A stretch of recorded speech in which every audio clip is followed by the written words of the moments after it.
Hello বন্ধুরা, তোমরা সবাই কেমন আছো? আশা করি সবাই ভালো আছো। আজকে আবারও একটি নতুন সকালে নতুন আরেকটি ব্লগ নিয়ে তোমাদের কাছে চলে আসলাম। তো আজকে পুরো দিন কী করি কি না করি দেখানোর চেষ্টা করব। সবটা না পারি, কিছু কিছু হলেও দেখানোর চেষ্টা করব, ঠিক আছে? তোমরা ভিডিওটা স্কিপ না করে পুরোটা দেখতে থাকো। তো আমি সকালে উঠে ঠাকুরকে প্রণাম করে রান্নাবাড়া প্রায় আমার পুরো কমপ্লিট।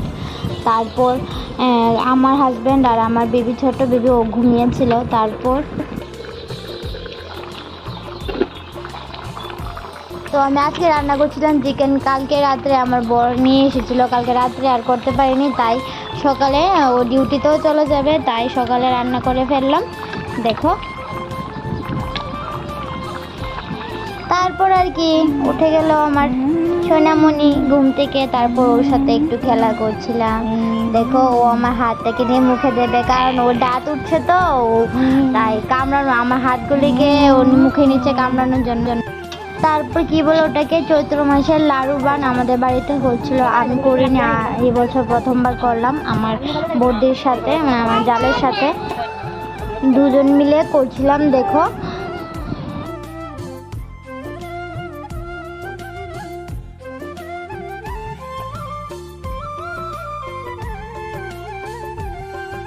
এইগুলোর মধ্যে যে নাড়ুগুলো রাখা হচ্ছে, এটা 1 মাস করে ওগুলো দিয়েই পুজো দেওয়া হবে। এখানে আমার শাশুড়ি মা দেখো বসে আছে, বসে বলে দিচ্ছে কি করে কি কর। তারপর বিকেলবেলা চলে গেলাম চৈত্র মেলাতে, কারণ পয়লা বৈশাখ আসছে, বেবির জন্য কিছু নিতে হবে, বাড়ির ছোট ছোট বেবি আছে, ওদের জন্য ড্রেস কিনতে হবে। তারপর আমি আর চলে গেলাম রিডেকশানে।